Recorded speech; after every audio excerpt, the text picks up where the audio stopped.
ఏమైందిరా? ఎందుకు ఇలా అయిపోతున్నావు? ఇది నేను భరించలేకపోతున్నానమ్మా.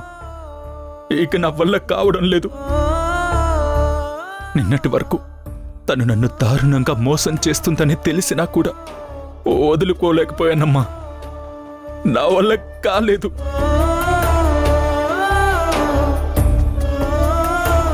ప్రేమని ఒకేసారి చంపుకోలేకపోయాను.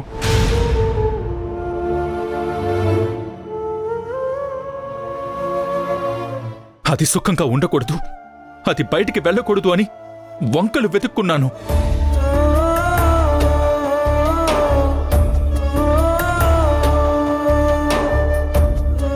నిజానికి తనని నేను దూరం చేసుకోలేకపోయాను. పిచ్చోళ్ళ ఎక్కడో ఒక మూల ఇదంతా నేనే తప్పుగా ఆలోచిస్తున్నానేమో అని సర్ది చెప్పుకుంటూ, అదే నిజమవ్వాలని కోరుకుంటూ ఒక్కొక్క అడుగు వేశానమ్మా.